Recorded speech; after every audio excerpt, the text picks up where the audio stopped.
Good day, guys. Hey.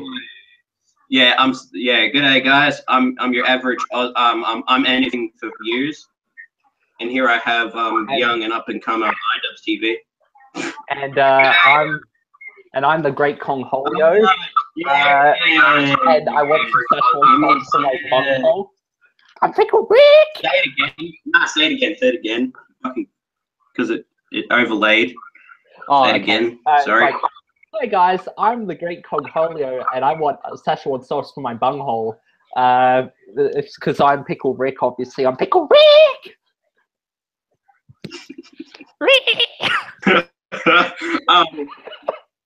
First thing I want to do, actually, is explain why we've been absent. I want Szechuan sauce for my bunghole. I'm the great Cogholio. Genty, you explain why you haven't been.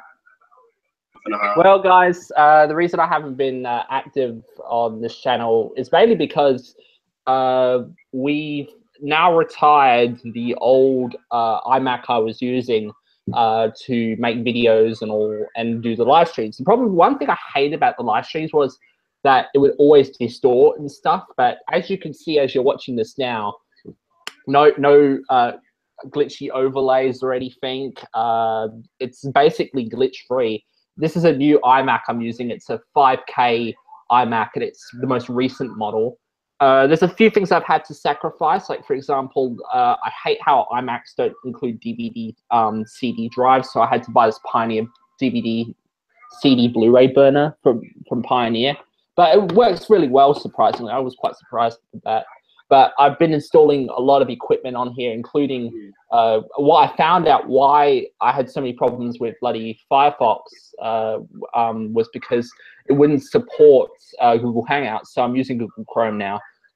But as you can see, this is going to be the start of new things to come. That means better editing around here for archival material and, of course, my future YouTube career.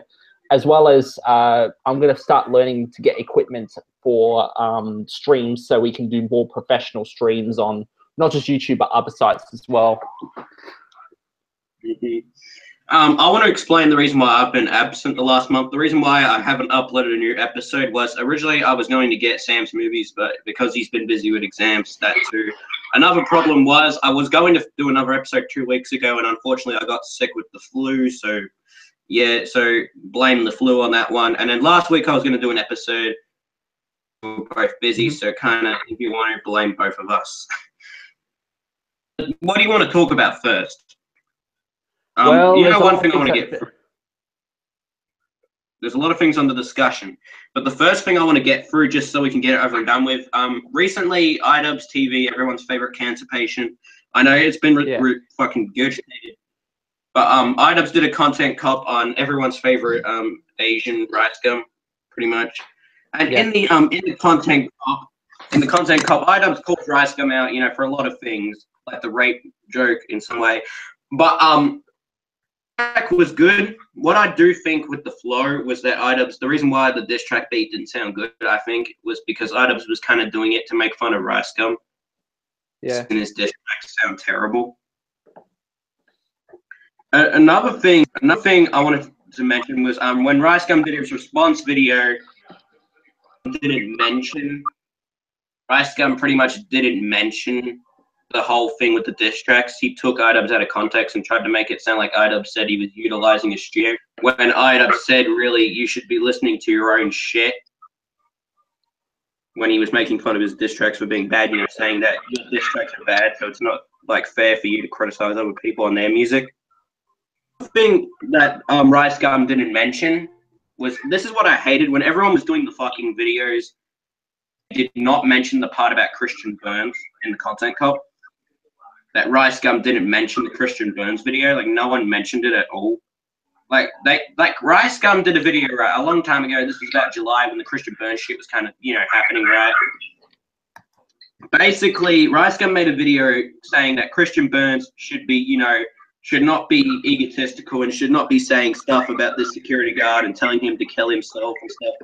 And in the video, Rice Gum pretty much explains himself in that one video too. He pretty much explains himself. And he didn't mention it in his response because the thing was, Rice Gum in the response knew it would make him look bad. That's why. That's why he didn't mention diversity in the response. Was because it would have made him look bad, would have made him look stupid, you know. Yeah, that's pretty much what I wanted to say about the IDubbbz Rice Down drama. All right. So, what do you want to talk about? I don't know what else to talk about. Well, we've had a lot of deaths in the last few days. We had Fats Domino today. We had George Young of the Easy Beats. And the Easy Beats stuff, and then we had Fats Domino, the guy who sung Bluesberry Hill. Man, that was sad, especially for an up-and-coming piano player like me. It's kind of sad. When it came to the piano, the keyboard. You know. So, what was the other thing? Yeah. And I'm just letting our fans on my official page, letting people know about the live stream. Lego Ninja basically did an emoji and said, "Pickle Rick." Yeah. Pickle Rick meme. A meme I hate. Elvis. Yeah, I despise that meme so much. Yeah, well, yeah, so basically, so what's also been happening is the guy that's been helping me get a lot of new equipment stored on this computer has kindly donated, both from his grandparents and his parents, all the VHS tapes that he recorded from television. And there's definitely some good stuff coming down the pipeline for the archival channel. I think the drought on Media Treasure Trove is going to be very soonly abruptly over, and there's going to be tons of new content. Probably that will last 1, 2, 3, or even 3 months. It's like there's going to be a lot of content going up. Mm-hmm. And as you can see, I'm currently doing the sorting at the moment. This one's, I think I've already got a copy of this. So if I already do have a copy of this in its entirety, I will give this to Jared. But Alice in Wonderland with Whoopi Goldberg. Oh, Jesus Christ. It's not a Maxell tape. I've got it on another tape somewhere. But I fetched them out of the garage, and some of the titles look good. Like one's literally, I think, Mark the Big Arvo, if you remember that. The Big Breakfast later became. Yeah. What was I going to mention? Like, yeah. The one thing I want to kind of get over and done with, it's already been sort of regurgitated, is the what happened was a couple of weeks ago there was a riot. Jensi, you want to explain about fucking what was this Szechuan sauce or whatever from Rick and Morty, the Szechuan sauce? From season 1, from season 3 premiere, as we all know, the April Fool's episode that was aired on Adult Swim more than 3 times. In that episode, there was parts of it that were dedicated to Justin Roiland's favorite discontinued McDonald's product, the Szechuan sauce, and he the same episode as a joke. And with Rick, obviously, inside his brain being interrogated by, of course, the aliens, if you already know that. But what happens is he goes and buys Szechuan sauce while he's being interrogated in his brain, in his memory. And then there's a later scene where he brings up the Szechuan sauce, that he didn't do all this good stuff. He just wanted to get the Szechuan sauce. Mm-hmm. But so that, as that goes, Justin Roiland did that, and McDonald's took notice, and as we know, they were very interested in bringing back the Szechuan sauce, and the general public seemed very interested. I mean, eBay was being on eBay, they were selling, people who still had packets of the Szechuan sauce. If you don't know, they were sold this as a tie-in promotion for the 1998 Disney film Mulan, and people had them, didn't open them back in '98, which I would have been about, I don't know, 2 or 3 years old. They took them and sold them on eBay for ridiculous prices, or it had already probably been sold on eBay for a long time, but since public interest was now spiked, they raised the prices up, as we all know. But as you know, time went on, and people were very interested in this whole Szechuan sauce thing, even people who weren't around in '98 or too young to try it, like I was. So what happened was McDonald's, well, it's got to mix in waves. Like, Jared, for example, you told me that you went to a McDonald's in Melbourne and you asked for the Szechuan sauce as a joke. Yeah, and they actually showed me the Szechuan sauce, which is funny. Yeah, didn't they give it to you? Because, like, my theory is that they were, like, McDonald's was and McDonald's employees were given a survey to see if they would stock it and also what the taste of it they would like. So they probably gave it to McDonald's stores as like a test thing for employees only. So that person was probably very kind to give you a packet. Yeah. So there's this one video during the Rick and Morty Riot. It's this guy. He's like, I think he has autism. Basically, what he does, he goes into a restaurant and he demands his Szechuan sauce. And he gets up on the counter. It's like, I want Szechuan sauce. A pickle Rick. Where is my Szechuan sauce? Wubba lubba jump jump. A pickle Rick. A pickle Rick. The way he throws his shirt up on his head, that just makes it look like the Great Kong Holio from Beavis and Butthead, as already mentioned earlier. Rick. I'm pretty good. It's like, I am the Great Kong Holio. I want a TP for my bunghole. But what happened was, so there was McDonald's made a really stupid decision. They decided for one day only to selected McDonald's participating restaurants in the US. They decided to give them Szechuan sauce, and people could go and pick them up from the store. The only problem with this was that each store only got about all the stores that were participating with this only got 20 packets. So they were already giving giveaways already away on like Twitter and stuff. So they it's not like, but it was more expensive online. But people were lining up for blocks. There was riots during this whole process. Even the police had to be called in, and people were like, "Oh yeah, you." And it's clearly shown that like all fandoms, there's a dark side to it. But come on, Rick and Morty getting obsessed over a sauce at McDonald's. Not anything that happened in the past, like that Steven Universe fan that almost committed suicide. Sauce is the main priority here. It's really shown you that their main priorities are pretty much the most pointless thing ever. Yeah. With all Rick and Morty fandoms, like a lot of fandoms are cancer. Like oh god, like the Jake Paulers. Yeah.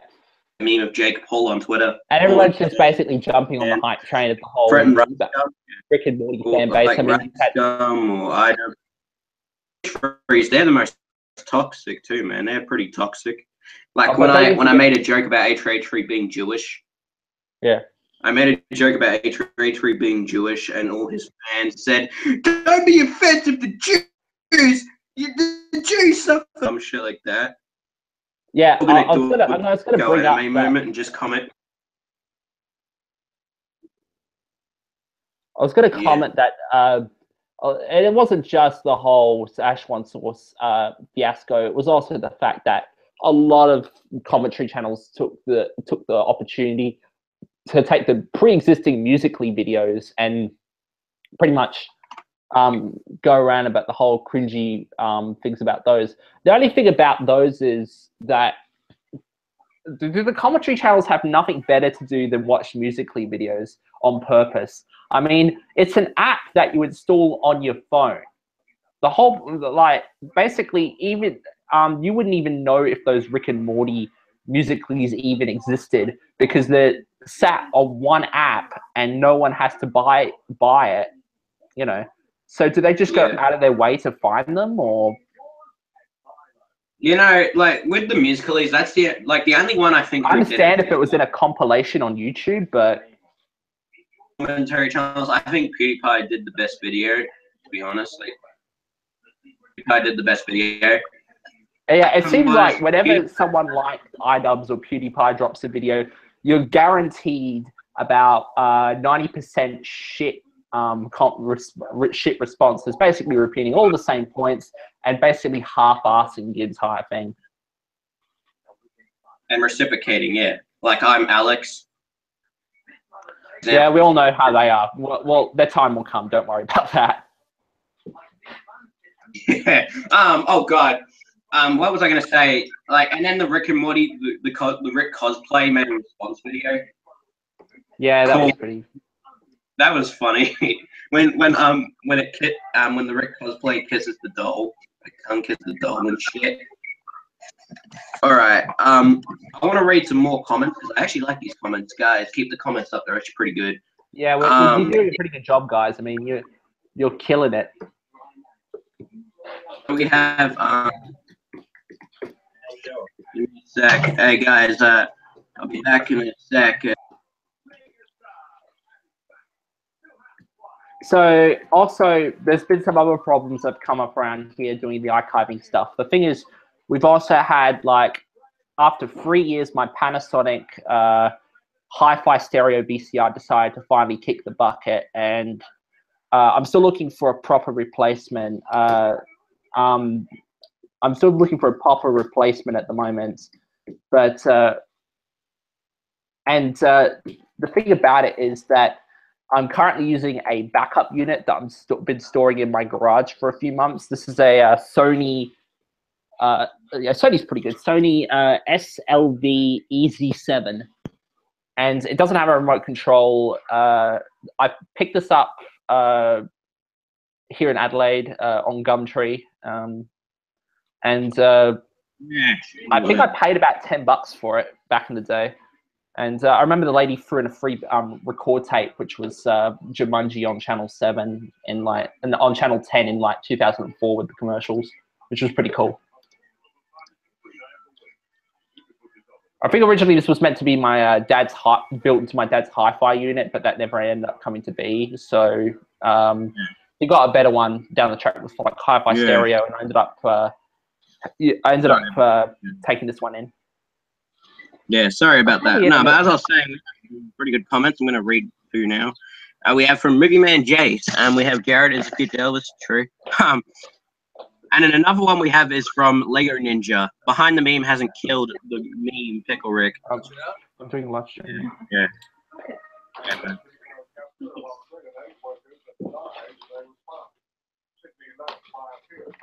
Sorry about that, guys. We got this. I got this salt crystal thing that's supposed to give out good vibes. The only thing about it, the light is lousy as hell.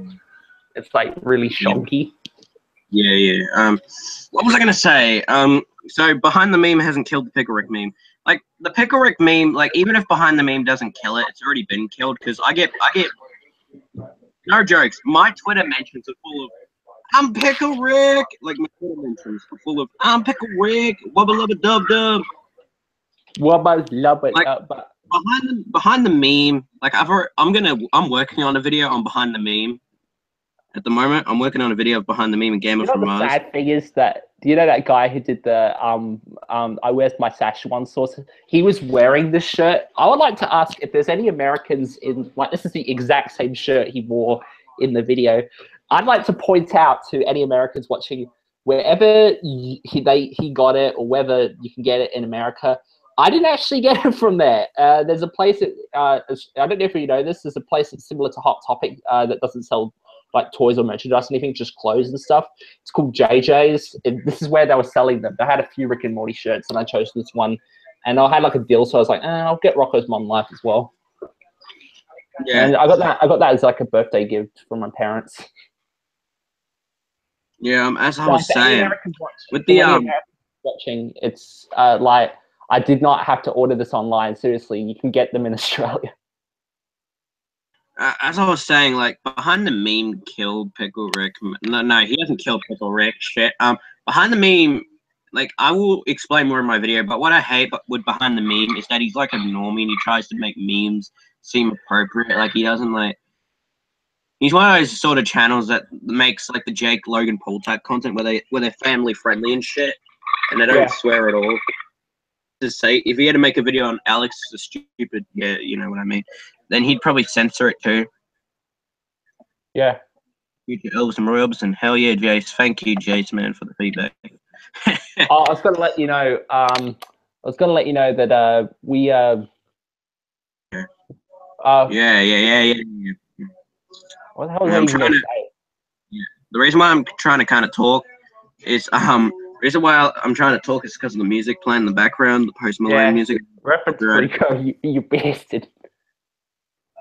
Yeah, gonna get a copyright strike, gonna get a content ID, Actually, speaking about that, I might be going on a holiday to Brisbane, and I don't know about this, but I've got some plans in the works, so I'll let you know at a later date, guys, on the stream. But there may be a very interesting stream coming up in the next few months, and yeah, I'll keep you informed about that. Yeah. We talked about the picklewick thing. Geez. I wanted to.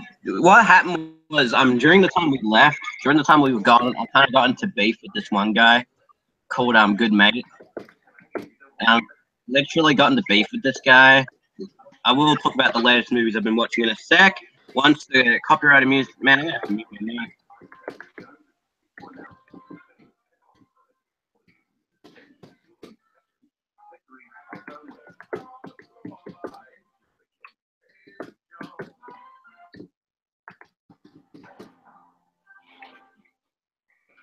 Yeah, so guys, we've there was a bit of dead air for a sec. So it's like when you watch Studio 10 and they call them out for doing crappy shit. It's like that. So yeah, I'm looking at this. I'm looking at a bunch of stuff, and we got some good stuff in the pipeline. We got the afternoon show. We got a whole ton of those coming up, which will be really interesting. If anyone likes Michael Tan before he decided to shoplift, then these are the perfect videos to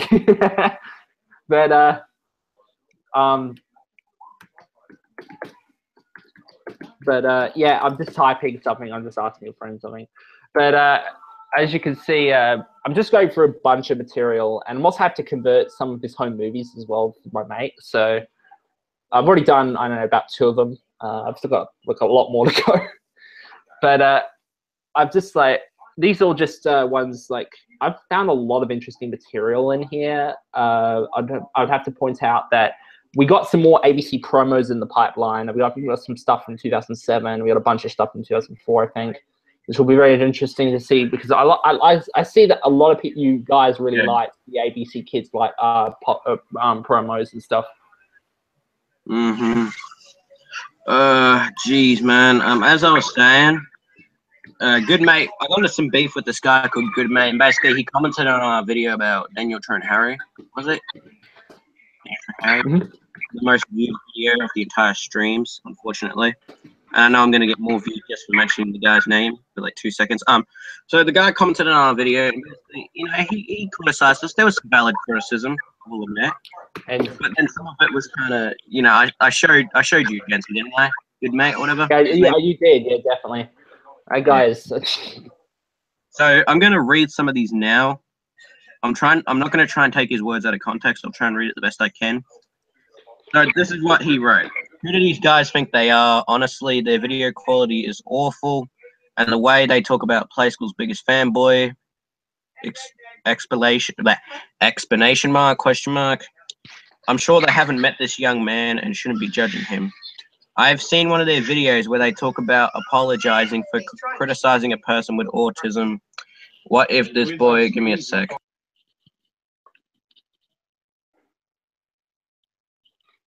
So, guys, I'm just... just got to the end.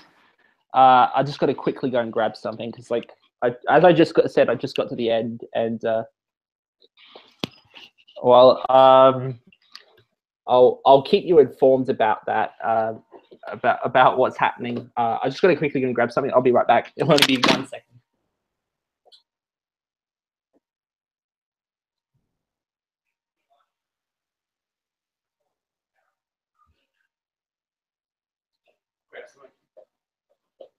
Hey guys, I'm back. That only took 1 second. I hope our viewers didn't drop in that short amount of time. And oh yeah, Jace, we don't know about Elephant Memory. We'll see if he's available to do it.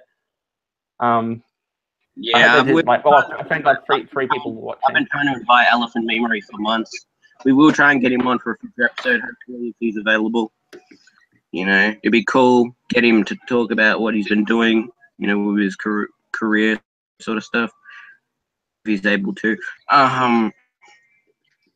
What I wanted to talk about, so the good mate commented on our video, and on our video, he gave me some valid criticism, all right? But then this is what he wrote. What if this boy has a disability? Question mark. They wouldn't know! Explanation point. I am very disappointed. I have unsubscribed.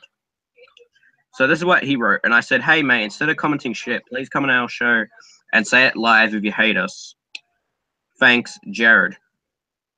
And he said, check your email. This is what I wrote. Okay, just got done checking my email, nothing yet. Jared. Gmail email. Okay, mate, what? You tell me to kill myself. This is what I wrote as a joke sort of thing. There is nothing there, man. You know, kind of. And then he commented on another one of our episodes about this kid. So then he commented, can't believe these guys think that their 166 followers are going to send stuff to that kid's house. Honestly, no one cares.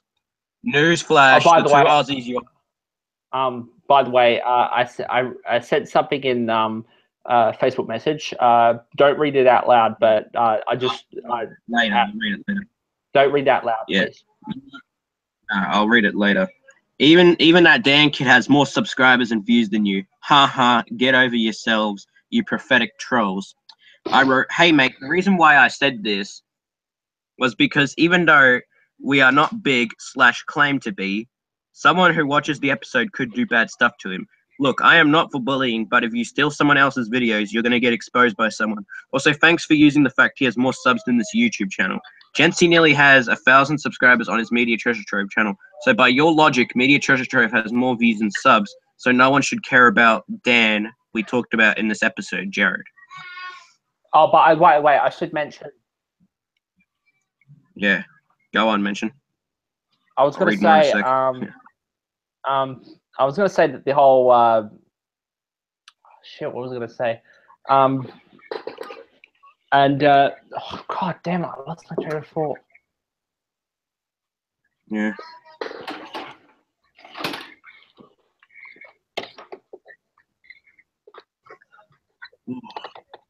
All right, so I'm going to read more then. Yeah, I'll see if I can remember it. This is what I wrote. Also, thanks for the troll comment. We'll go under our bridges and make what we want to make. You can make whatever you want, but if you're going to support someone who steals others' videos, then good for you, mate. Jared. You're wrong. You are bullies. ... If you don't want people... Now I remember what I was going to say. Like, are you serious to say with the whole trolls thing? Like, I'm going to say to you right out, flat, good mate, that if you think that trolls are bad, well, I should point out to you that trolls are pretty much non-existent in today's internet. They pretty much died out in 2009 after multiple things. That included the Christian Western Chandler incident, and a whole bunch of things contributed to trolling not being as prevalent as it used to be. So it died out at the end of the decade, at the end of 2009. Yeah. If you don't want people to do bad things to him, you shouldn't have mentioned him in your videos, and you shouldn't have said that he gives out his address like it's candy. If you're trying to be a nice person, then you shouldn't publicly shame others. Sad that you can't be friends with someone so similar to yourself, referencing Jency. And if you think I just want to mention that Dad, sure, we like an Australian TV show is similar Play School. That's all the connection. That's where it ends, because I want to bring up that yes, I'd like to point out that he's not really technically an archivist. He doesn't go out finding footage like I do. It actually goes out into the wild and finds stuff like this. You know, there's a lot of. I'd like to point out that he's kind of in that kind of black period of people that steal stuff, as well as EDC peoples and how cringy they are. But I'd like to point out that the whole amateur archiving community is a completely different sector. It's morely for people not only just to show off what they have in their collections, but at the same time, it's also there to exchange knowledge and help each other out when it comes to knowledge that might not be available for people to look up. So it's kind of like a community, a tight-knit community, but Daniel's definitely not part of that. He's kind of in a whole different other play field, completely different. That's not from us. Yeah. If you ask Nicholas Sexton about the history of the Cushion Kids, he wouldn't be able to tell you, because, you know, he's like, he watches the show, but he doesn't like actually like understand the history behind it, or like I do. Yeah, that's what the definition of an EDC Peebo is: someone who may like something, but doesn't really know the reason why, or doesn't have so much of like an understanding of its history or where it came from. So a lot of that kind of thing is that they don't really understand why they like it. So that's why they go out of their way to do the whole, you're a bad user because you use swear words, or you're a bad user because you don't like the show I like. Or, that's basically what it is. I want to get away from that stuff. That stuff's already been oversaturated to death at this point, sort of, in our community. Yeah, but we're the only ones that are oversaturating. I mean, people like Digby the Goat can't even get that right. Can't even understand why the whole grounded, what the whole grounded concept in the freaking Caillou, whatever freaking videos, can't even understand the concept of why it exists in the first place. Yeah, I'm going to read this so I can get over and done with. And if you think no one should care about who you talked about in your episode, then why did you do 2 videos with a picture of him, his name, and derogatory comments? In my defense, I want to defend this. Yeah. Because we didn't put his name in the thumbnail. I wasn't going to put, you know, his full name in the thumbnail. You know, I wanted to do it something funny, like exposing Play School's biggest fanboy, or Play School's biggest fanboy response. That's why I did it, in my defense. When you see these live streams, guys, they're basically, they all have the same close-up of Jared's face with a cheer to his eye, boy. But also, I'd like to mention that his like, when we put, after they've gone out live, we usually try to put a different thumbnail on them so they stand out from each other, and whatever topics we talk about, it just usually becomes the thumbnail a lot of the times. Like, if you look at a lot of like that, we have, like, when the whole Jake Paul, like, England's My City thing was going down, we had the guy on there. We had, like, on one of the live streams, we had Drake in a wheelchair, because I'd found at that time Degrassi Next Generation on the tape or something, and we were talking about Degrassi at one point. One dead musicians has a photo of 60s teen idol Bobby V going, I have no idea what it is. What's a talent? And then episode 11, we have Patrick Harris, a guy who spams everyone's Elvis videos with comments to his shitty channel. And in episode 12, we had in episode 12 we had the thumbnail Jency gave me, Robbie Run, and what was that guy from Children of Poseidon, whatever his name is? Yeah, Children of Poseidon, in a Max Mofo video that Max Mofo did. So I always thought it looks like Robbie Run. So yeah, whatever. Yeah. So this is what he wrote, and then he wrote back, Daniel Trent Harry hasn't stolen anything from you. Sorry, I mentioned your name, Daniel. You are not the creators of Play School, and it is not your personal content. In the videos, we never claimed that. We never claimed that. Like, I would be happy to live in a world where ABC could put up all their old content. I mean, everything. And and we can live in a world with that. But because of so many legal tape that many of the stations have to go through, we don't live in that sort of ideal. Like, they already planned it back in 2003 with the BBC. The BBC was planning to do that, and that never grew ahead, didn't come to anything. So, you know, when YouTube started, that's when a lot of amateur archivists joined in, and we kind of like source tapes out from people out in the wild that if we hadn't have done that, that would have gone into landfill, and it wouldn't have just been the stuff that's in the archive sitting on the shelf. It would have been a lot of the lost material that not even the TV station archives even have a copy of. A lot of the victims of that period include Wombat, the show with Aggro. A lot of the there's a lot of the community television's definitely at risk, considering early young talent time. Well, early young talent time, it wouldn't be on VHS. It would be on a more. Yeah, some of them a lot of them are missing, but the thing is, it would be on something like some early videotape format, like an AJ reel-to-reel tape recorder that only a few people had or something. But I'd like to mention that, yes, like, we don't own the copyright, but we go out our way to not only, I got these for free, but a lot of the times I have to pay for a lot of them at garage sales or, Gumtree listings. So, I put money and time into equipment and a whole bunch of stuff just to, entertain you guys, because I got entertainment out of those shows when I was really young, and I really want to share what the sort of thrill that I got out of them. And not only that, just to share learn from other people what sort of shows that they enjoyed growing up. Because I was born in '95, I didn't see a lot of stuff from like the '80s or early '90s at all. Like even if I did see stuff from the early '90s, it would be like Liftoff and stuff like that, because I was because they had it on repeat. But a lot of like, I'm going to put this on the cover, but you continue talking, Jared. Yeah. So as I was saying, good mate, and then I said this. I said in the comment, I said, mate, I was only using your logic of having more subs means you can act like an asshole. Also, hadn't we mentioned him in our video, someone else would have said worse things about him and his mental disability. But let him defend himself on our show.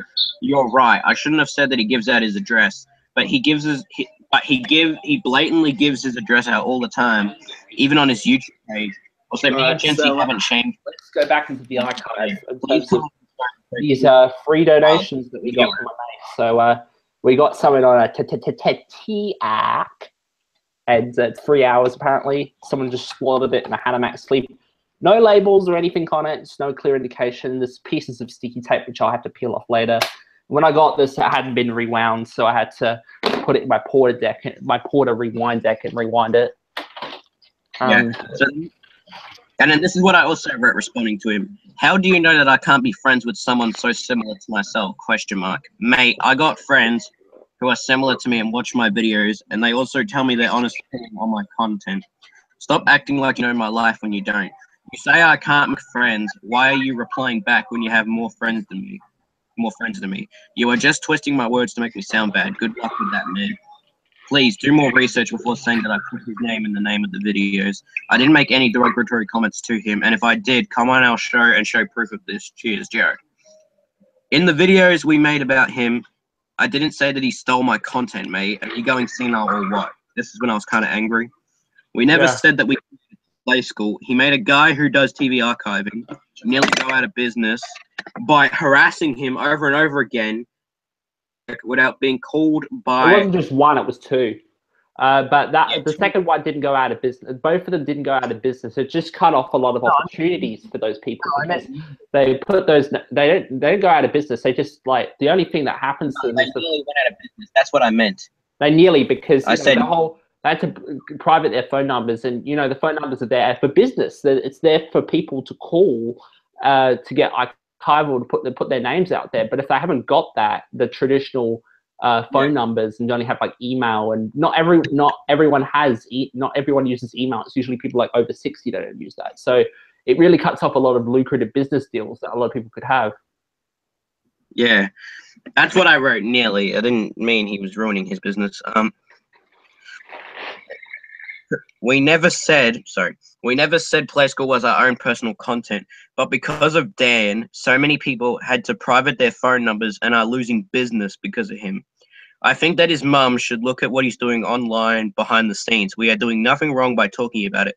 Please do research, Jared. Go send at the2aussies@gmail.com, Jared. I will happily come on your show. This is what Goodmate said.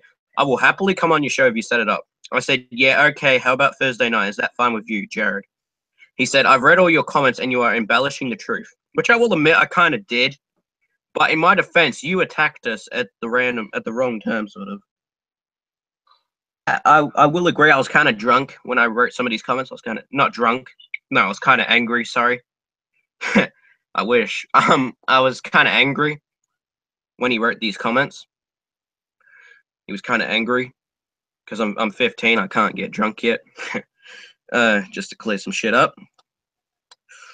So I wrote, okay, tell me some examples and I'll reply back, Jared. He said, to be honest, I don't want a feud. I want you to delete all your videos that mention this guy named Daniel. And I want you to think about your actions and be nicer. I may not know you, but I believe that you can be a better person. This is what I wrote. Number one, I didn't start anything at all. But you started it by commenting that me and Jency are bullies. Number two, I won't delete the videos mentioning Mr. Harry because our videos are fair use. Number three, what have we done? I'm a great person, but if someone is going to take someone else's YouTube work and not give them credit of someone else's hard work, me and Jency will talk our minds because it's freedom of speech. Unless you actually know or are Mr. Trent Harry himself. I will rethink how we dealt with the situation. If you want to contact me and Jency at the2aussies@gmail.com. The2aussies@gmail.com. So that's what I wrote to this guy. And I'm sorry I've spent nearly 20 minutes.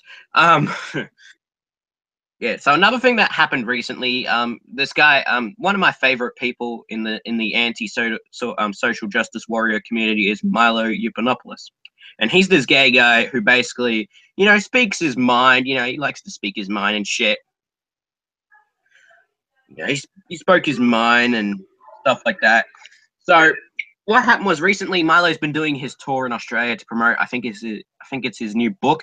And so he went on TV basically. He went on was it Sunrise? It was Sunrise during the week. And unlike the Red Pill incident that happened a few months prior, which that obviously came apart at the seams because Channel 7 were trying to get a response out of the girl who directed it because they thought she was like anti-feminist or something.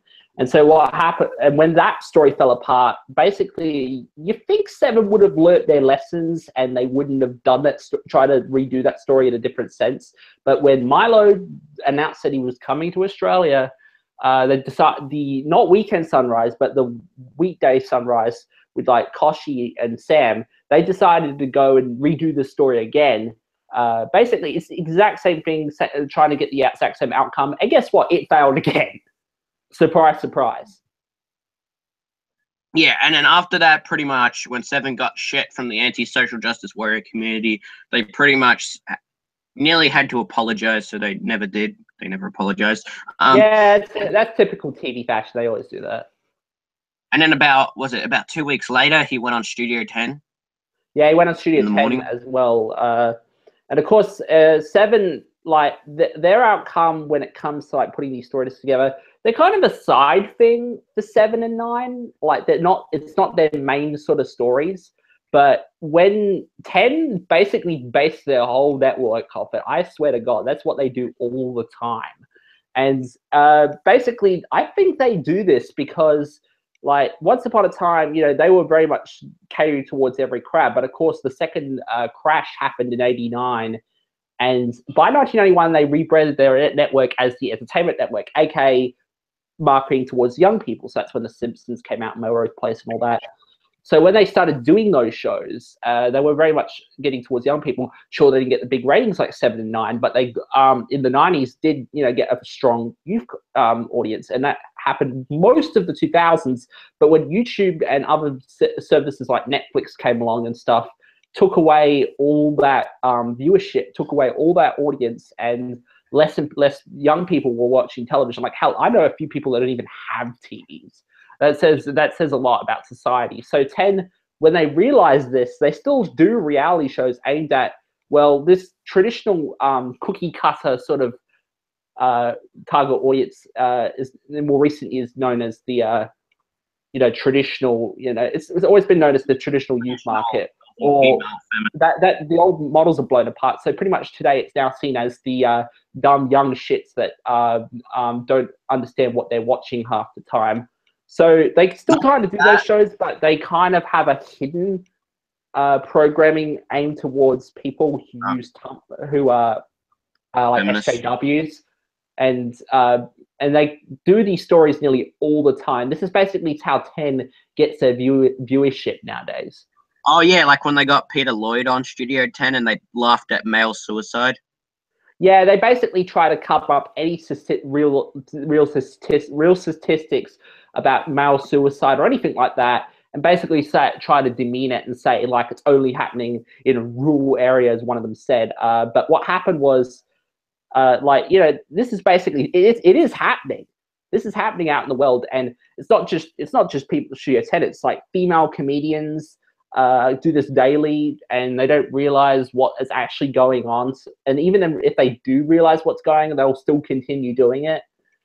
And I wish there was some female comedian out there, anyone in Australia, any female comedian who's kind of like the anti-feminist comedian out there that can pay these people out. I gladly applaud you. If you can do more that mocks the mainstream media, both programming and news, I would love to talk to you, man, because like we need people we need girls like that to be out there as comedians making fun of the mainstream media. Yeah.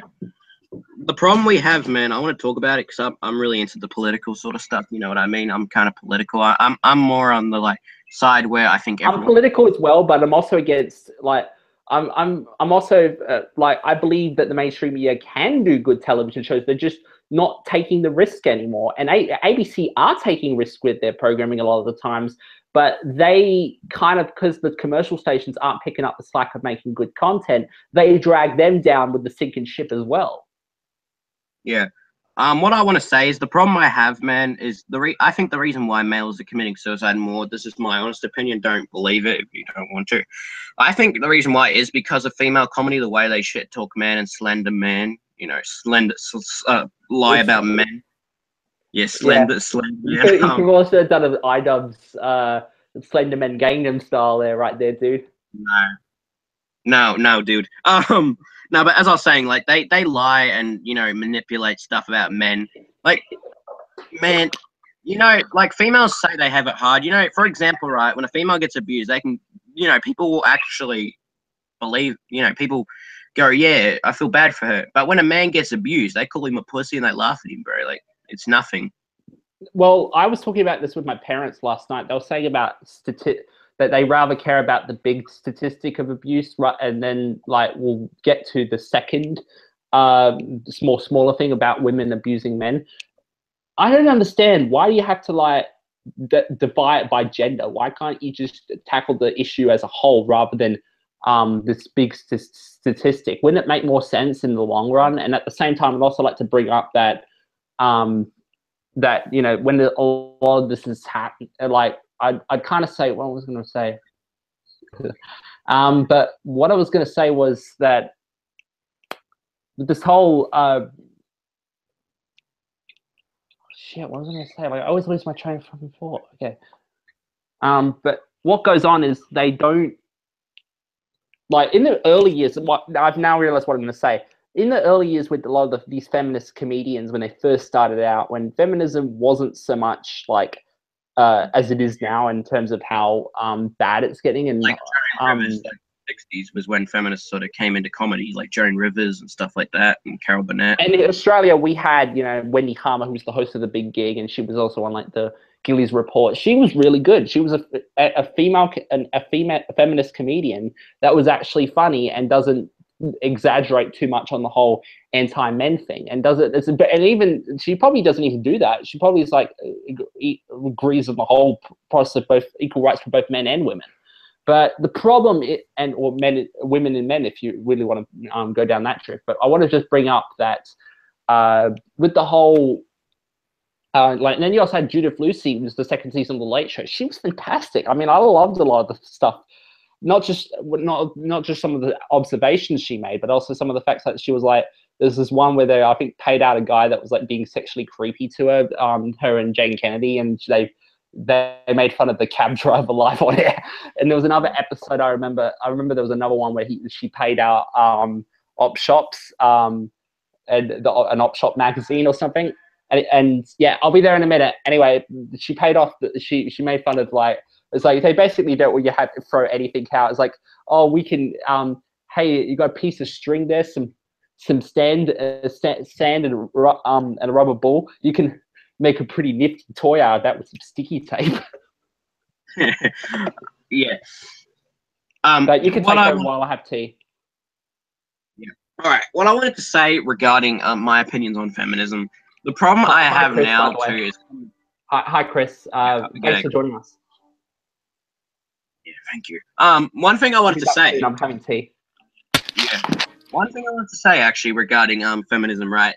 What I have, because of these idiots like Amy Schumer and Kathy Griffin who make these jokes about men, actual good comedy is dying. Like actual good comedy. Like I wish I was looking legit, but actual comedy is dying, bro. Because people look at these people like Amy Schumer and go, "Oh wow, she's funny, man. She jokes about it. She jokes about being fat. She jokes about men. It's funny. She shit talks men all the time in her comedy specials. Hell yeah." Like, that shit's hilarious, you know? Like, I would love to be something like her. So basically, they look at people like her, like young girls, especially, man, like young girls, you know, they're not really mature. Like a lot of these young, you know, 10, 11-year-olds, they're not really mature, like mentally. So they look at people like Amy Schumer and go, oh, man, I want to be someone like her, man, where she can stand up to men and talk crap about them and lie and manipulate stuff about them. Like, she's the reason comedy is dying, to be honest. Like, I think comedy is dying. Like, and the worst part is the media is promoting this shit. Like, the media is promoting this shit. Like, she is the most untalented comedian I've seen in Hollywood, like over the last couple of years. Like, at least with like what was that one chick's name? Sarah Silverman. Yeah, she was annoying in some parts, but she could be funny when she wanted to. Or Carlos Mencia, I know, I will admit, I liked Carlos Mencia's comedy, and you know, it was shocking to find out he stole jokes. But with Amy Schumer, she's the most unfunniest comedian I've ever seen. Like, she legit steals jokes from other people. She's done a lot of terrible stuff. Like, I think there was one time at a comedy special or whatever, like one of her comedy performances, and basically this guy said that he would vote for Trump, and she brings him up on stage, and she says to him, "Why would you vote for Trump?" And he says that he doesn't trust Hillary Clinton, his rival at the time. He didn't trust Hillary Clinton, and you know, he didn't think she'd be a good president and she wouldn't, you know, do the best for the country. And Amy Schumer basically, you know, sort of harassed, you know, sort of can't say the word. You know, she sort of demeaned this man, right? And basically, as a result, like, I think around 200 of her audience members walked out of the actual comedy act. And the thing I hate too, like, you would think with someone who jokes, like, is sort of who self-deprecates about being fat and being a whore and stuff, you'd think she'd be able to sort of take a joke. And a couple of years ago, this one kid who I used to like his videos, but I'm not really a big fan of now, Lights Camera Jackson. And he does these film reviews, right? He was like one of the early he was like the first kid reviewer to sort of become known in the community. And years ago, he was on Twitter, right? And he did a tweet like about a year ago, 2 years ago. He was at the premiere of Trainwreck or something like that. And he wrote on his Twitter, he said something like, here with Amy Schumer, you know, at least I won't be one of the first guys to write about it, or something like that. And what she did was she basically got her followers to attack this kid, all because he made a joke about her. And it wasn't even really a sexual joke. It was like some sort of like cringy joke you would make when you're like 12 years old. It wasn't even really a good joke. And harassed this kid. And as a result, he had to delete the tweet and apologize because of all the backlash she got for the one joke he made. And you would think, with this woman being so self-aware about being a slut and all this, you would think she'd be able to take a joke. Like, this is what I hate. Like, I use self-deprecation in the past, and I'm not going to say that I never did. I did. How I think self-deprecation works is I think the only time I think what I hate too is that these people, you know, like I like Covers, all right? But what I hate is when he does his videos on the commentary channels, he makes it sound like self-deprecation is this terrible thing that no one should do it. I think the only time you should really do self-deprecation is when the joke works. Or like with iDubbbz, yes, he kind of like he self-deprecated a bit in some of his videos, but he makes it work. With these people like Chubbs and all those who do self-deprecation, their jokes don't work. And I think as long as your joke works, you can self-deprecate. But don't overuse the self-deprecation jokes. Like, maybe don't tell it. Don't like use it to death and beat it to death. Sort of like, you know, oversaturate it. You know what I mean? Like, don't overuse it. I think I don't care if you use a self-deprecation joke, because self-deprecation was one of the early forms of comedy in a lot of ways in American comedy. Like, comedians would make fun of themselves all the time. Like, I think there's even a Abbott and Costello sketch where Lou sort of self-deprecates about being a bit overweight or something like that. I think there's an early sketch. I'm not 100%. Don't correct me on this. But there's self-deprecation has always been a form of comedy. And what I hated with I like Covers, but what I hated is that when he did his videos, he made it sound like that you can't do self-deprecation, that no one should be able to do it. I think you can do it as long as it works. You can be self-aware or self-deprecate as long as it works. If it doesn't work, then it doesn't work, I honestly think. And that's what I have with these commentators. Because they're not funny and because they can't make actual jokes, their self-deprecation is not funny. It doesn't work. There's got to be a punch to it. You know, you got to add something extra to the self-deprecation joke. And besides that, like, these feminists, man, like, these comedians too, like, man, like, you know, it's really sad. It's killing, like, in my opinion, I think it's killing comedy. That's why a lot of comedians, these young comedians who watch these people on TV, that watch probably, like, you know, that watch Studio 10 in the morning, they probably go and think, oh man, should I really make a joke about women? Should I really say that this woman's fat? Like, I don't want to offend people, man. You know, these women will get triggered. I don't want to offend people, you know, and they'll look at that and they'll be like, man, I don't want to be a comedian now. If I can't say what I want, you know, if I can't swear in my comedy acts, I'm not going to be a comedian. Stuff this, I'm going to do something else. That's the problem. And we need up and coming comedian. Like, we need the next, like, Lenny Bruce, someone who can actually be funny, can actually have smart, well-timing jokes, and can actually, you know, sort of make fun of themselves and joke around. We need something like that, like the next Lenny Bruce or the next George Carlin, someone who can change or pioneer comedy in a new form, instead of this usual generic bullshit comedy of, oh my god, I just farted, bro, or the usual, oh, I'm fat, I'm a slut, I'm a feminist. You can't make fun of me because I'm a feminist. I'm gonna sue you on the internet. Like, we don't want that comedy anymore, man. Like, that comedy is shit. We need a new form of comedy. Like, we need something. And that's why I think that the people, you know, people like Lewis Spears and, you know, stuff like that, man, like, he makes, like, his comedy's funny, bro. Like, Lewis Spears, I think if he keeps going, he can pioneer comedy in a way. Like, he can pioneer comedy in a way. I know I'm repeating myself, but this is the example of someone you can still laugh at. Like, he's hilarious, man. And you gotta have good jokes, man. And it's sad, you know, what comedy's becoming, and it's actually quite frightening to think that that could be comedy for many years. Like, we need a new up and comer in the comedy scene, and honestly, it's sad, you know, that comedy is a dying sort of art form. All right, I'm going to answer some questions. So, Movie Man Jace, he asks us what latest movies you've been watching. All right, I'm going to talk about some movies I've been watching. Even though I don't really talk about movies on the stream, I'm going to talk about a few movies I watched. So, the first movie I watched during my 4 weeks I was gone, this is unfortunate, is the Emoji Movie. Yes, I watched the Emoji Movie with my cousins. And honestly, yeah, it's pretty bad. It was like what I predicted. It's pretty cringeworthy. It's pretty cringeworthy.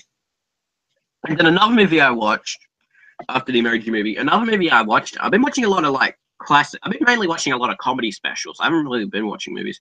I watched Eddie Murphy's Delirious and Raw. I watched the classic Seven Dirty Words You Shouldn't Say on Television. I watched the movie Lenny with Dustin Hoffman.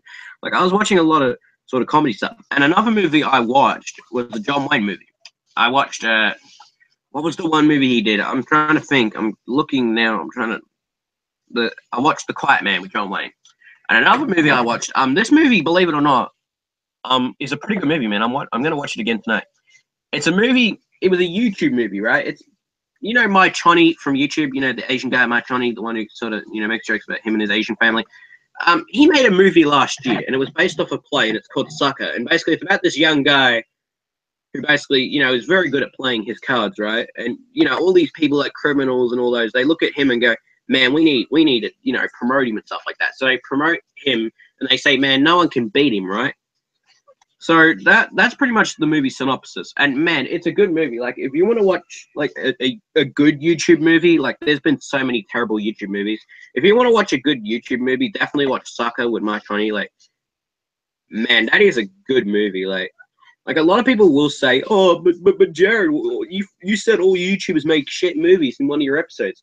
Yes, I said that. But after watching this movie, it's kind of changed my mind. Like, there's some good YouTube movies, and then there's some bad ones. Like, I think with a YouTube movie, it can work.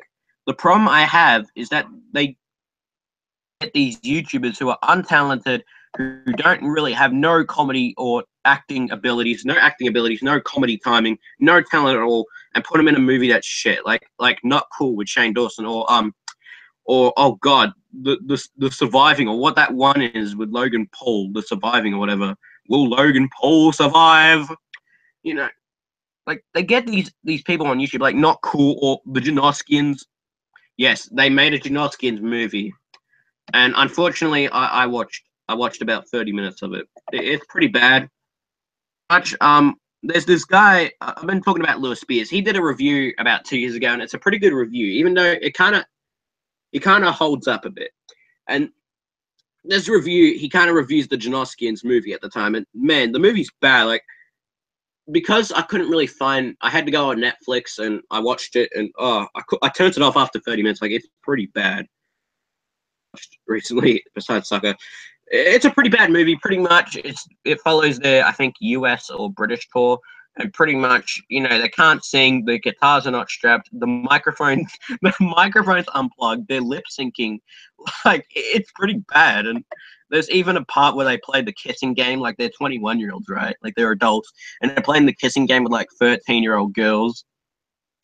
Like, it's a pretty bad movie, man. If you want to check out a pretty hilariously bad movie, check out the Janoskians' autobiography. The Janoskians' unauthorized biography. It's a hilarious movie. So that's Jace's question, pretty much. That's my question to Jace. I already answered the elephant memery question. The elephant memery question, pretty much. We will get elephant memery on for a future episode. I want to try and get him on for a future episode. What I'm thinking of doing for the next episode, if you guys would agree, I'm thinking of actually bringing people on the stream. Like, besides me and Jency, I'm thinking of bringing on some people. If you want to come on, say what you want to say, talk. If you want to talk about whatever you want, you can ask me and Jency, and we'll talk with you. If you want to. We're gonna do it. We're gonna try and make it a minimum. We do these episodes for an hour and a half. I'm thinking of maybe doing it 20 minutes or something like that. So 90 minutes. So 20 minutes, pretty much. We'll probably do it 20 minutes. We'll get 4 or 5 people on, and then we'll do that again for episode 16. We'll get a couple more people on.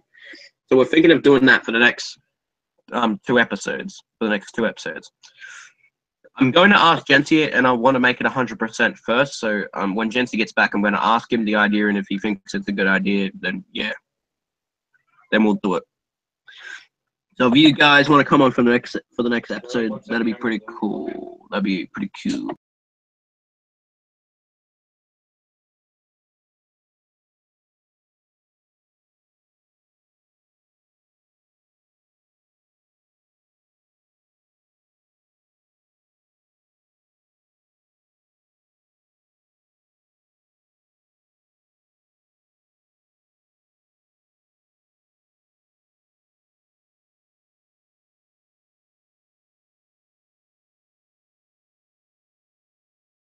So sorry guys, I had to go bathroom. So movie man, Jace man, you're answering some pretty damn good questions. Where is the most anticipated movie of 2017? Yeah, ask.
Yeah, sorry guys. As I was saying, Jace asked me basically. Sorry for the correction there.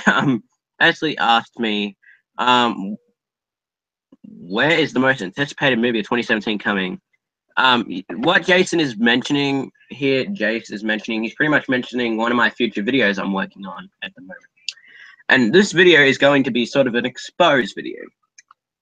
I'm not going to say any more. It's basically about this YouTuber, sort of female movie reviewer. And basically she makes movie reviews and sort of, you know, her usual stuff. Movie reviews, sort of, you know, the movie trailer reaction videos, like her usual. And basically she's a feminist, right? And I'm kind of afraid of making the video because, you know, I've never really made a video on a feminist before, believe it or not. And this will probably be my first one. And Movie Bugs, she has said some really sort of, you know, sort of regrettable shit on her Instagram. I will mention more in the video. That's why I'm not, again, like with a lot of the stuff, I don't want to mention a lot of the stuff because I want to kind of talk about a lot of it in future videos I got planned. Because I want to kind of keep some of my opinions a secret sort of for now. But it's going to be pretty negative, the video on Movie Bugs. It's not going to be bullying, of course, but it's going to be pretty negative how I talk about her and my opinion on her and her content. You know, if you, yeah. But my most anticipated movie of 2017, that's an unrelated question. That's a question I want to kind of answer for myself. My most anticipated movie this year is Star Wars 8, believe it or not. And that's, like, the only movie I've been anticipated for since Logan. Since the movie Logan. And that's my most anticipated movie of the year, Star Wars 8, The Last Jedi. Is it The Last Jedi? Meh, who cares? But Star Wars 8 pretty much is my most anticipated movie of the year so far. I'm just gonna quickly do some stuff. Yeah, Jency will be coming back soon, guys. Yeah, Jency will be coming back soon. This will be a pretty lit episode. We already have 2 likes. Not bad. If we can get to 3, that'd be pretty good. Besides that, man, you know, I'm working on a bunch of future videos. The reason why I haven't been uploading on the other channel, the Critical Aussie, is because I've been kind of busy and I've been kind of working on some editing for the videos. And that's why I have not been able to edit new videos because I don't have editing software. I'll be back in a minute. Yeah, I don't have my editing software, and that's why I haven't been really able to edit videos. Yeah, so that was Jency there for a second. Yeah, hopefully it didn't get a capture up of him, like a close up of him saying that. Because it could be like, yeah, door shut too. Yeah, please. And another question I got from Jace, man, you're answering some pretty good questions. Have you seen Blade Runner 2049? With that question, no, I have not seen the new Blade Runner. I really want to. I have not watched, believe it or not, I know it's going to sound like a stupid question. I haven't really watched the original Blade Runner. I've probably watched about 40 minutes of it, and that's it. So I gotta watch the original Blade Runner movie, you know, the first one, and then I will go watch the new one in the future when I have the time. I've been currently busy with some stuff at the moment, some personal shit I don't want to talk about on the air. It's personal shit I don't want to talk about on the air. I will be working on some future videos. Hello, Internet, and welcome to Behind the Meme. Today we take a look at fidget spinners. So you wanted it? No, how's this fucking intro go? Okay, so I'm back, guys. Hello. I had some lamb with some vegetables and some whatever noodles. I thought it was like some type of noodles. It was like some pinkish sort of thing noodles. But as I was going to say, I was going to ask, can we ask a topic? Did you see the new Friendly Geordies video today, Jared, in its entirety? Yeah, I did. I did before. It was pretty good, man. Pretty lit. I know. He talked about the plebiscite, and it's not really a video on the plebiscite because, you know, he already made a video about the plebiscite during the 2016 election. And yeah, he said that. He said that at the beginning. He's like, I've made the plebiscite video before 2 times, 2016 and 15. Yeah, and the whole thing about it is that that it was more directed towards why these sorts of topics get blown out of proportion, and also I'm trying to figure out what this is, but what happened was I really agree with some of the points Jordan brought up in the video. I'd have to also say that they really like camera, like with the media, like so there's a true statistic that he showed that trust in traditional media organizations is falling, and you know, like all I think is like they obviously know it's happening, but they don't want to talk about it, and they just think, oh, if we get to the same level by using Vice and things like BuzzFeed, that we'll automatically get the same connections. But to me, it won't work. Yeah. I want to talk about another video Jordan did, was the BuzzFeed video. I really love that video, how he made fun of BuzzFeed and their stupid fucking clickbait. Like, he made a video, I think it was like a parody, it was called $3 heroin versus, what was it? $3 heroin versus $314 heroin, if I'm correct. Yeah. And he made the video, and it was actually pretty good. He had a collab with Anything for Views or Chad. And man, it put the BuzzFeed video to a T. It's almost similar to the BuzzFeed videos. Like, it's actually pretty good. And BuzzFeed, man, they've clickbaited a lot of their videos. Like, they make those videos because of those videos. They about Jordan's video on the whole thing was that it was its own original idea, that they talked about those types of $3 heroin versus $3,000 heroin. It's paralyzing that genre, and it's good. Isn't gonna do what like the anti-SJW channels do, and with the with everything having to be about oh, they made fun of men, women are making fun of men, better go and make about 24 videos on that. Oh yeah, like Chubbs when he made a clickbait video called "Why I Left BuzzFeed," and then when everyone was jumping on the topic of why I left BuzzFeed, when everyone was copying Chubbs's trend, Chubbs did another video on his own fucking trend. Like, the first video got 1 million views, and he did another one called Again. Dude, how many times do you have to jump wagon? Like, man, that's sad. Like, how many times do you have to jump on your own bandwagon? Like, it's actually pretty funny. And, like, they all, like, that's why I hate those videos at the moment, man. All they do is just get a BuzzFeed video and they go, oh, my God, man, they're saying stuff. Like, they don't add nothing original. And that's what I really liked about Jordan's video, was he was making fun of them. He wasn't, like, making a video where he was like, I hate these people talking crap about men, you know, and trying to make points. That's what all BuzzFeed videos pretty much like when it comes to critiquing them. There's no original ideas, nothing. It's just, let's still jump on this one topic. But Jordan was dared to be original. Yeah, and I've been working on a BuzzFeed parody for a couple months now, and I'm thinking of doing a parody of the 36 questions women have for men, and instead it's going to be 36 questions men have for women. Yeah, people, as a joke. Like, a bunch of men, they're going to talk shit about women on the video. And stuff I got. Yeah. And it's going to be a parody of that. It's going to be funny. There's just going to be the most negative stereotypes of women in the video. Like they do with men. Jace asked me a question. Who was the best James Bond? Connery. The best James Bond for me, like, I know it's sort of an unpopular opinion, but mine is like Roger Moore, man. I love those movies. Like, I grew up with the Roger Moore movies as a kid. Like, I didn't grow up with the Sean Connery movies like everyone else. I grew up with like the Roger Moore, you know, that what was that one guy in Majesty's Palace or whatever? Majesty's Palace or whatever. I know Majesty's Palace, that guy too. I grew up with a lot of those movies sort of things. Tommy Dalton. I grew up with a lot of those type of movies. Tommy Dalton type movies. I never grew up with the Pierce Brosnan movies. I thought they were like too cheesy for me, given my standards.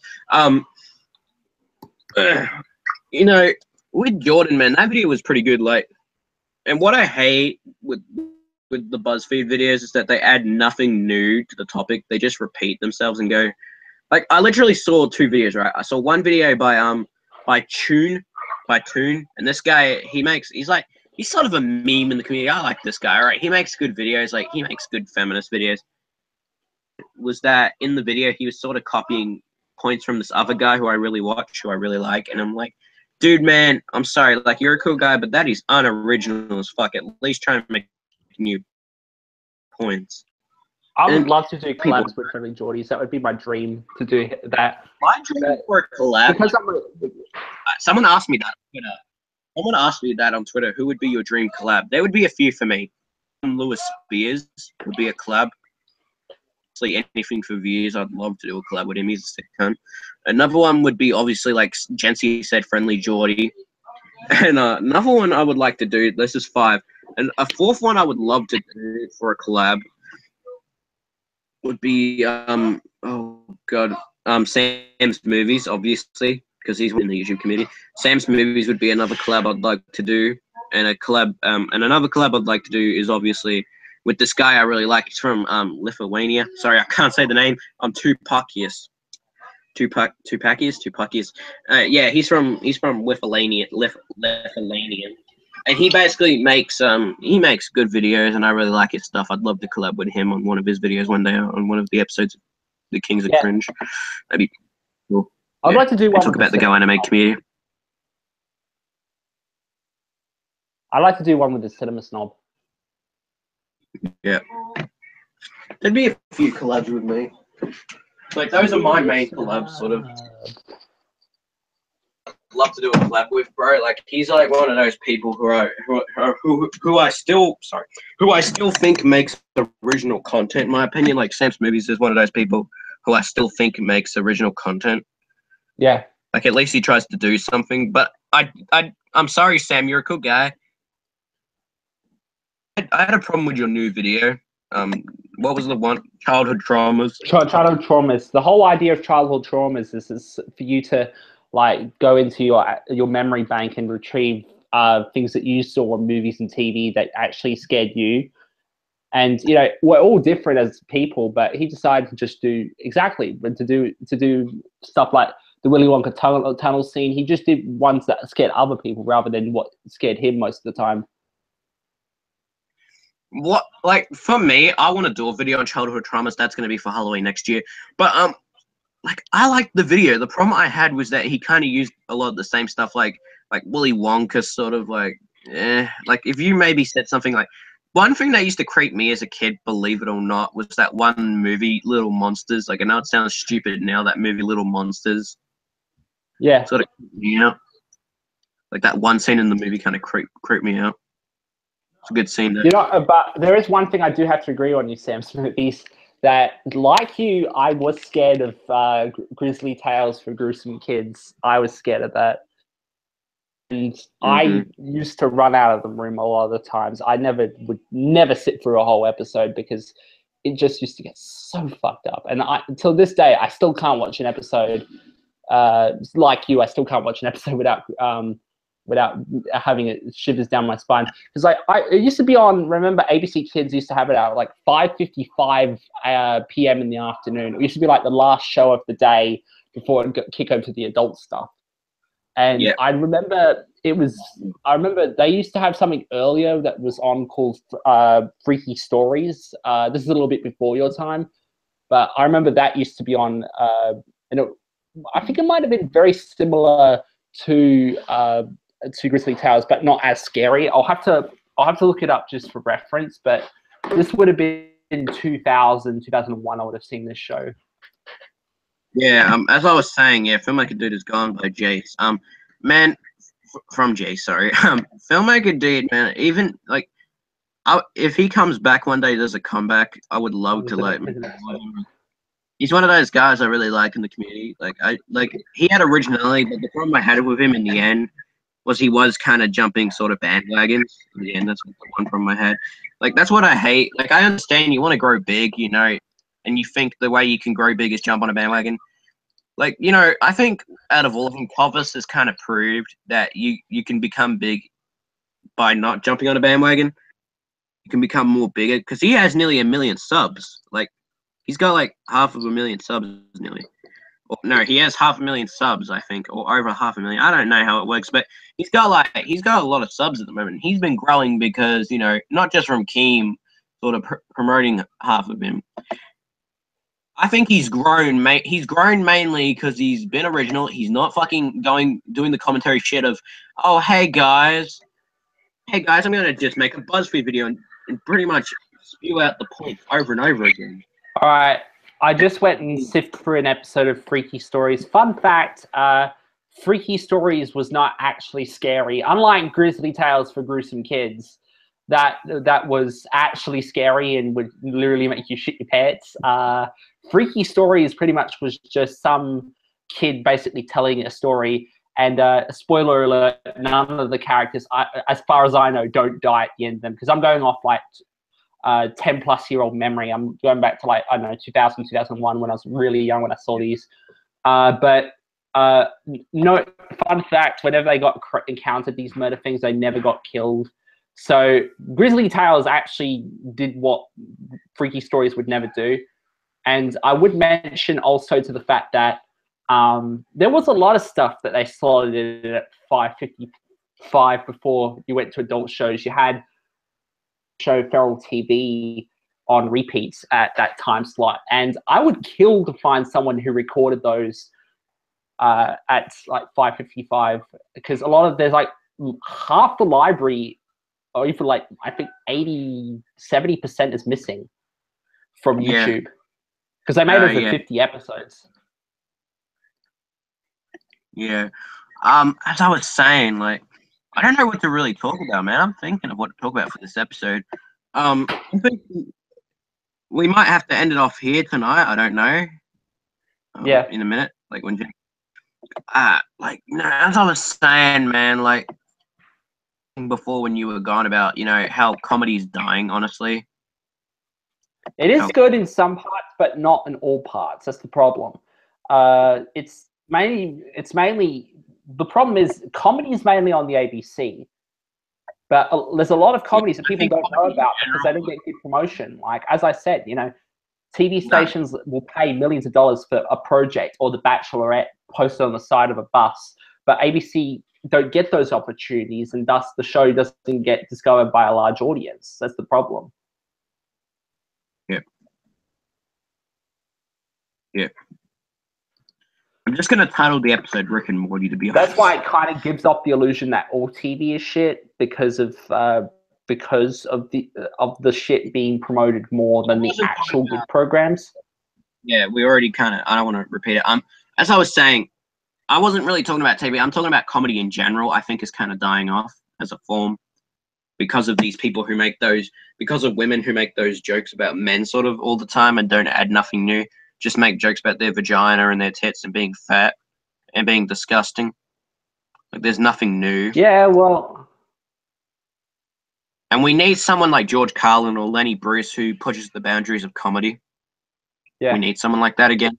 But unfortunately, it probably won't be a thing. Comedy is still going to continue.